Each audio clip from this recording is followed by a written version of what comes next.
Downtown, Petco Park, a new beginning, let's go. Started back rocking the brown. Ever since we've been knocking them down. Baby said she wanna go to the game. Taught her how to say Padre gang. Started back rocking the brown. Ever since we've been knocking them down. Mitchell and Ness with the old school name. All of the homies holler Padre gang. Yeah, that. And good day, everybody. Welcome on in. It's the Talking Friars Padres against the Reds pregame show for April 19th, 2022. Ben Fadden is your host. That is me.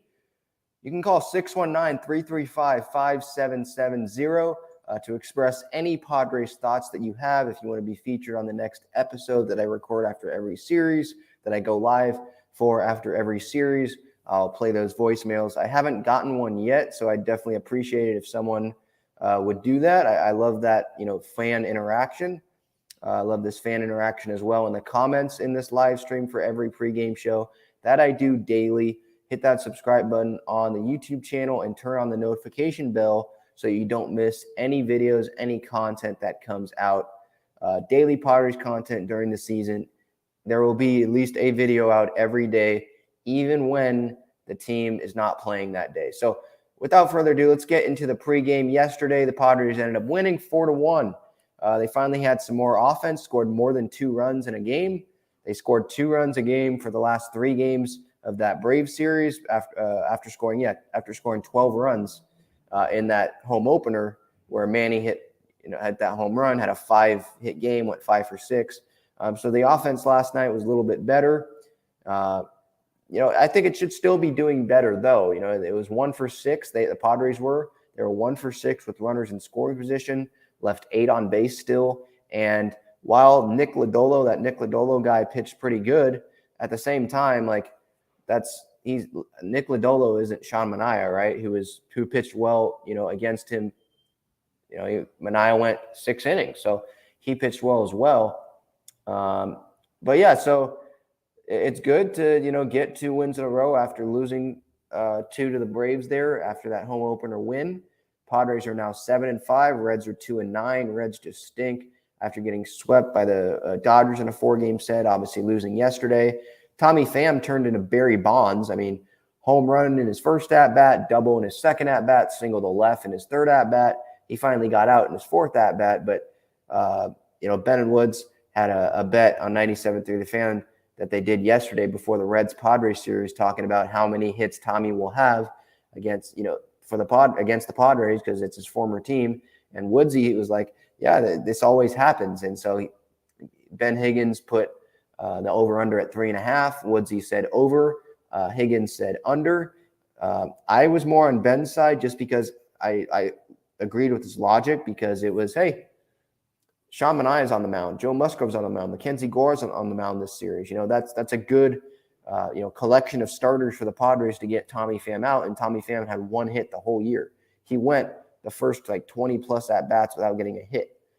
So it seemed like that was an easy pick to say under there, but it's against the Padres, and so I guess should have known better. But we'll see if he does get that at least one more hit today. But again, the Reds enter this game 2-9. First pitch is at 6:40, just like it always usually is on these night games this year, since they pushed that first pitch time up a half an hour. Reds are in last place in the National League Central, 4.5 games back. The Padres, 4th place in the NL West, 2 games back. I saw a stat that the Padres, the Rockies, Giants, and the Dodgers, they all have 7 wins already, and no one in the American League has 7 wins. It was something crazy like that. I might be a little off base on that, but it was something crazy like that. Another Padres note, Brent Rooker in AAA of El Paso, he was put on the IL today, made room for Mike Clevinger, and Clev is going to have his rehab start today. I would expect 4+ innings out of him because he had 3 innings technically in Lake Elsinore. So that's what I'm thinking that he's going to go with. And then we'll see if he's up for the Dodgers series or what they want to do with him. If they want to give him another rehab start, if Gore pitches well today or something else positive happens, I don't know. But I would think that he'd pitch tomorrow, or excuse me, not tomorrow, but the next series, or that this would be a last rehab start, because worst case scenario, they can put Clem in the rotation And since he's a righty, you can piggyback with a lefty like Gore, right? Or if Gore pitches really well, they want to go back-to-back righties and piggyback Clevenger and Martinez, they could do that as well. So I think they just want the best crop of pitchers. And so I think if Clev, all things go well, if he comes out healthy, I think that's all the Padres care about. I think that's a good sign that we'll see him after this rehab start tonight. And so I'll keep you posted on the Talking Friars Twitter account on how he does. And hopefully it goes well. Let's see here. Greg, what's up, man? He says they need to bench Grisham and Voit for about 3 to 4 days. Well, Grisham's not in the lineup again today, so they're with you on that. Voit is DHing, hitting fourth. We'll get into the lineups a little bit later. Gil, yeah, I saw this. I posted this on the Twitter, on the Instagram. Huge fan of Alex Morgan, Abby Dahlkemper as well. Yeah, they threw out the first pitch.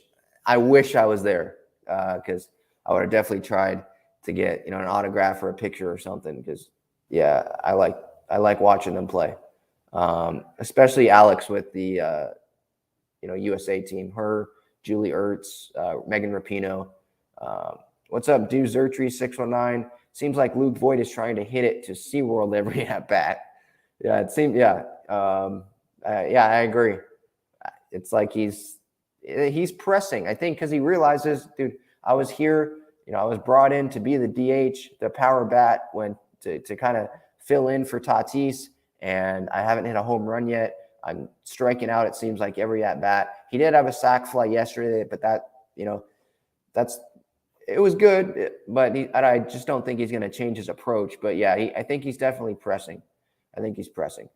Moving into the pitching matchup for tonight, we got Raver San Martin. I think that's how you pronounce his name, against Joe Musgrove.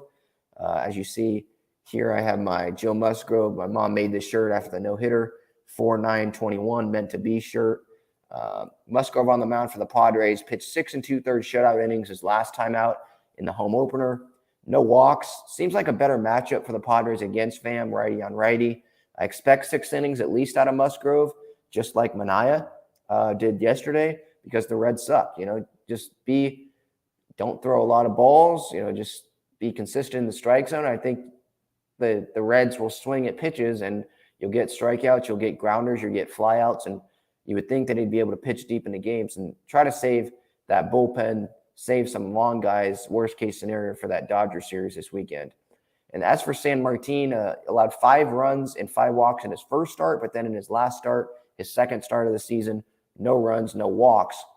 So I have no idea what the Padres are going to get there. Obviously, this season it's been up and then down, down and then up for San Martin in terms of his production. So don't really know what you're going to get there. I think it's going to be a worse performance than Lodolo put out there yesterday. I mean, Nick Lodolo was pretty good yesterday. So that's pretty much what it seems like they're going to get. The Padres are going to get facing San Martin. Lodolo yesterday, the 24-year-old that pitched for the Reds, he started last night. And we'll get into this in the series recap reaction episode that I do after every series. I think that'll be episode 152 on a Wednesday after the series finale there, before their off day Thursday. But on April 18th, Lodolo yesterday came in with an 11.25 ERA. He went 5 innings, only gave up 3 runs. The Manny 2-run bomb, and then I believe it was the Voit sac fly or the Kim single that came first? It might have been Kim. Anyway, but it was 3 runs. And so San Martin, I would guess that he does worse than that, but that's just a guess. I mean, we're kind of basing this off of 2 recent starts, and one was terrible and then one was good. And the 2 teams that he faced were the Braves and the Dodgers. So 2 good teams. And it's not like he was terrible against the Dodgers or a really good team. Then he faced a bad team, and that's when he was good. He faced 2 good teams, and he was bad and good. So it's kind of hard to judge there. But Musgrove, I'm expecting a quality start out of him. We can move now to the bullpen, what we're going to expect out of the bullpen. Here's the bullpen usage chart I put out. So I'm glad to see Taylor Rogers get out there for back-to-back nights after having 5 straight games without pitching, 12 and then 25 pitches the last 2 games respectively. Luis Garcia did not pitch, but this seems to me like the 7-8-9 combination that they're going to go with: Wilson, Johnson, Rogers. And I like that. those are the three that Bob Melvin can rely on right now. You obviously have Garcia just coming back. I think he's going to rely on him at some point. I hope that they'll rely on Suarez at some point as well, but he seems a little ways away. Lamet, you hope that they'd rely on him, but he's been an up and down so far.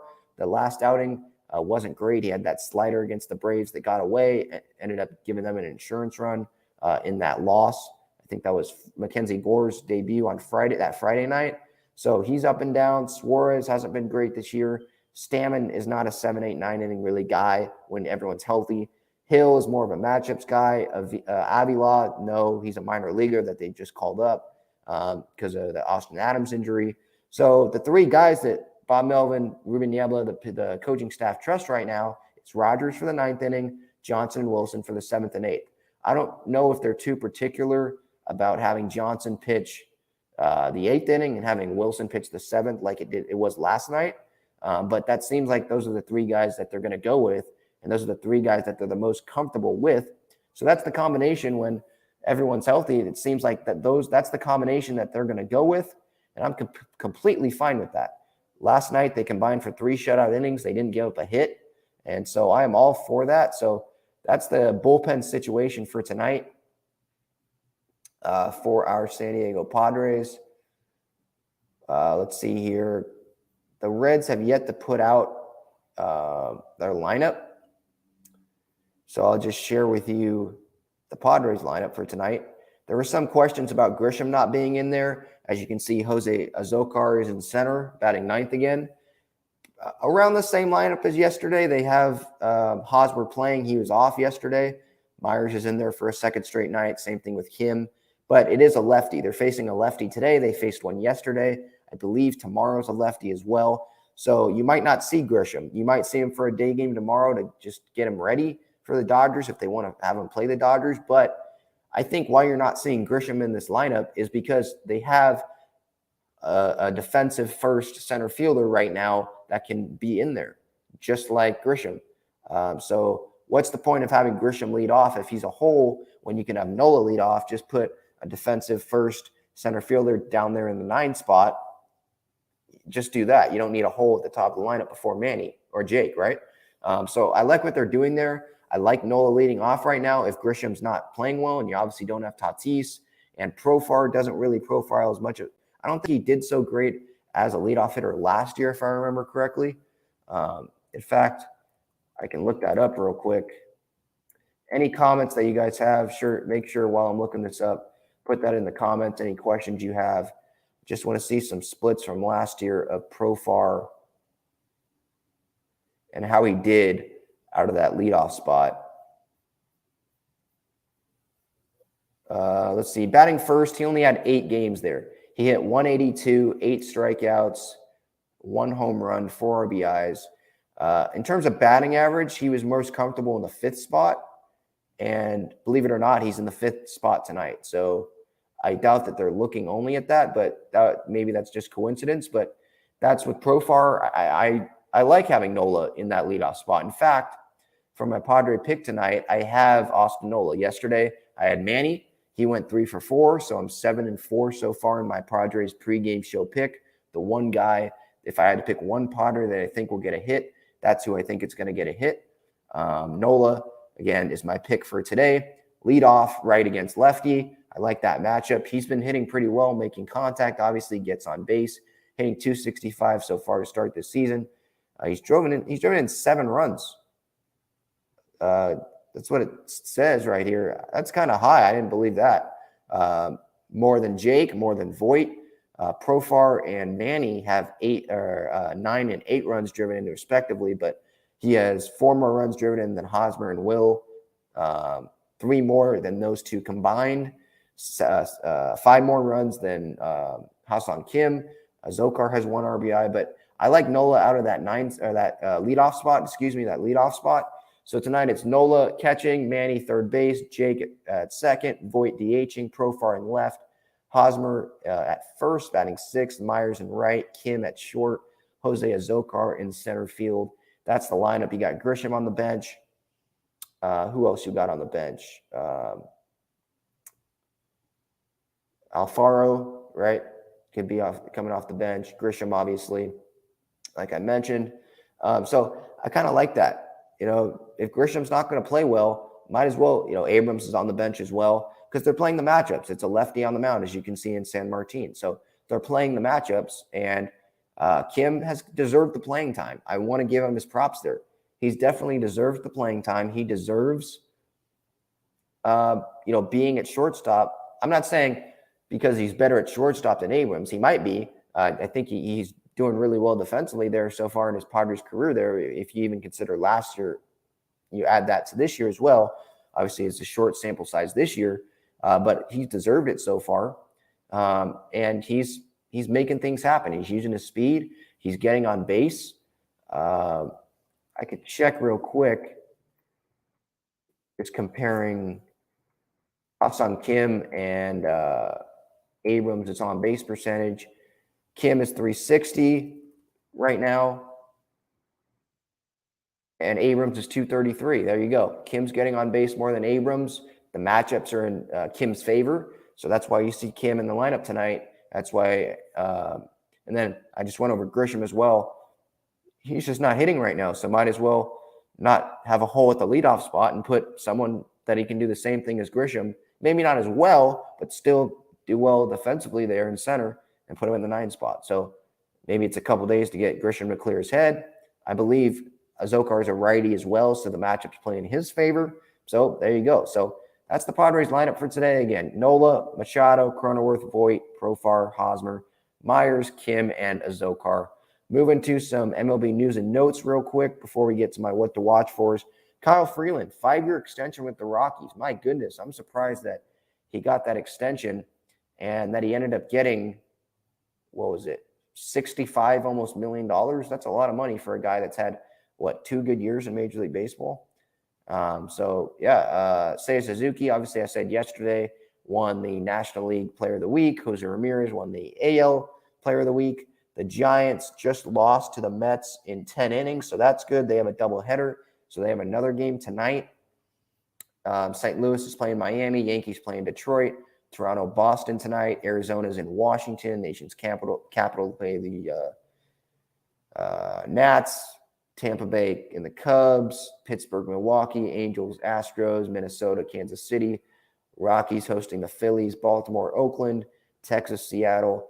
Atlanta, and the Dodgers. Yesterday, as you saw, Freddie Freeman, or if you didn't see, Freddie Freeman, first home run as a Dodger was against the Braves. So maybe you saw that coming, maybe you didn't, but that was definitely interesting. And a lot of the Braves teammates gave Freddie a lot of love. It was a little awkward, though, seeing that image of Olsen and Freddie Freeman at first base together. Freeman kind of, in the image, it's like, that upgrade of a spouse or whatever, or you dump someone as a girlfriend or a boyfriend and they bring up someone else that's better looking or whatever, or more attractive or whatever. That's what it seemed like there. I saw that online. I'm not putting too much into that. I mean, the Braves love Freddie Freeman. Alex Anthopoulos was crying, when that happened to have to make that decision, but they didn't want to give him that, I think, 6th year that the Dodgers ended up giving him, or whatever it was, 7th year or whatever it was. I forget what it was, but they didn't want to give him that, and Olsen was younger, so they went with the hard decision. They already got a World Series out of him. They already got an MVP out of him. So they said, hey, you know what? Let's just go the younger route. We think this guy is going to be better longer. If we're not even looking at anything from the past, we're looking at stuff from the future for long term. That's the move they did.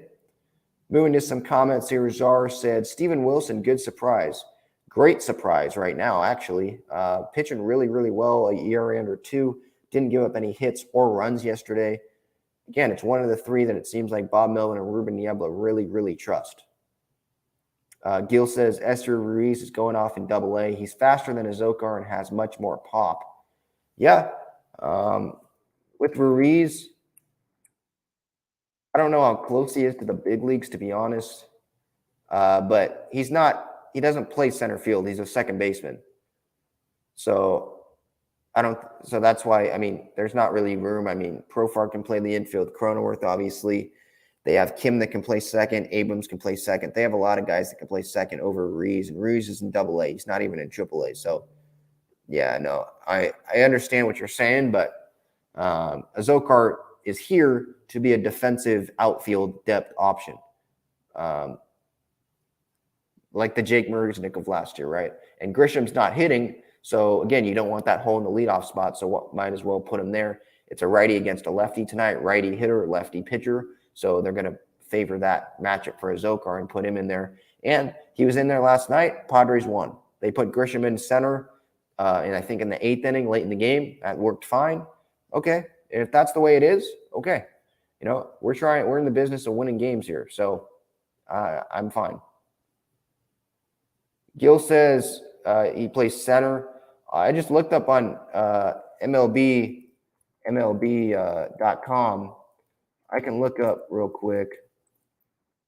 He might play some center, but he was listed as a second baseman. I can check real quick here. Here's Tuesday's game. Look at the box score real quick. Okay, so Ruiz was playing center, went 2 for 5 last night, 4 RBIs. He's hitting .382 in San Antonio with the Missions. So, yeah, but for some reason he was listed as a second baseman. If I look, okay, well, then the next thing I do, I haven't done a ton of research on him, but, okay, so he has over 1,500 at-bats, so well more than Abrams. So he could be an option at some point. He's 23. But that's Azocar is what they're doing. Yeah, that's a good point, Gil. Ruiz could be next year's Azocar. Ruiz used to play second, now in center field. Yeah, he could be. But I don't think a lot of people are really focused on that right now. If you want, I can try to get him on the show. He might be interesting to talk to because of his experience in the minors and transitioning to center and all that. So maybe I'll try doing that. All right, any more questions before we get out of here? Again, the pitching matchup tonight, San Martin against Musgrove. Musgrove, I'm looking for 6+, hopefully shutout innings from him. One run, 2 runs. Hopefully it's not a Tommy Pham home run. Hopefully it's not a Tommy Pham hit, period. But yeah, so, I did my what to watch for is can the offense continue to score 4+ runs. Again, they combined for 6 runs the last 3 games of that Braves series. Can they score 4 runs again tonight? Just keep that going. I'm not too much of a believer in momentum, but for people that are, can you keep that momentum going? Can we keep Pham hitless? Clevenger rehabbing tonight in El Paso. I'm thinking that he's going to go at least 4 innings, 4+ innings. And then do they bring him up for his next start? Do they piggyback him and Gore or him and Martinez if he does come up? So I'll keep you posted on that. I'll have a post-game reaction, as always, on the social media channels at Talking Friars, TikTok, Twitter, this YouTube channel. Make sure to hit that subscribe button on YouTube as well. Thank you so much for everyone watching and listening to this pregame show and to all my episodes, to all my content. I really appreciate it. Thank you so much. Oh, one more question here before we go. Good question. What was your first Padres game you saw in person? That's kind of a good question to ask my parents.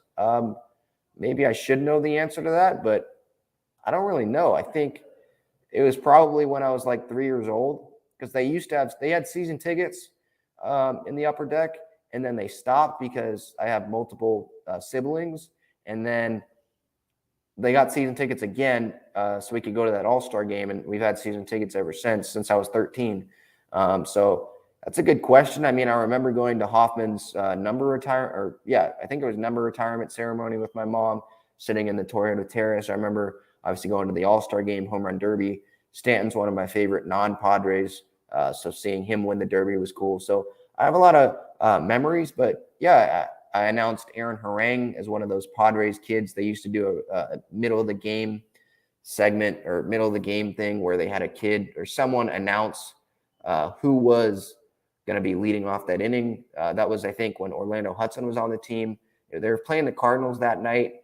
I was really young, and I think I remember I was like, I really want to announce O-Dog. I want to announce Orlando Hudson, but it was Aaron Harang. My mom has a video of that somewhere. But yeah, those are probably my earliest memories. But yeah, Rome Loves Dan asked, were you sold from then? Good to have you on board. I've been on board people who say my whole life, they're lying because you're not really a fan at 0 years old. So ever since I started knowing about baseball, yeah. I think, my parents could probably tell you better than I could that I was, those small bats that they give out, that they used to give out, those giveaways at the Padre games or whatever. I would be in front of the TV and swinging like as the pitch was coming, I think, with those small bats with the TV in our living room. So, oh yeah, I was sold ever since. And for anyone that knows me, I think they'd probably say that I'm the biggest baseball fan, Padre fan that they know. So yeah, I love doing this, communicating with other Padre fans, and I hope you guys are really, really enjoying this. Thanks for answering. Good memories. Rome Loves Dan says, yeah, I appreciate your guys' support. This has been the pregame show, Talking Friars pregame show. Padres Reds tonight, 6:40 p.m. Pacific time, 97.3 The Fan, Valley Sports San Diego. Musgrove on the mound, Joe Musgrove Day. That's right. Got my Musgrove shirt on. Enjoy the game, everyone. I'll talk to you with my reaction after. I'll be live tweeting as always. Hit me up on Instagram, Twitter, wherever. TalkingFriars@gmail.com if you have any suggestions. I write for GaslampBall.com as well. So hope you tune in there. Thank you so much. Have a good night, everyone.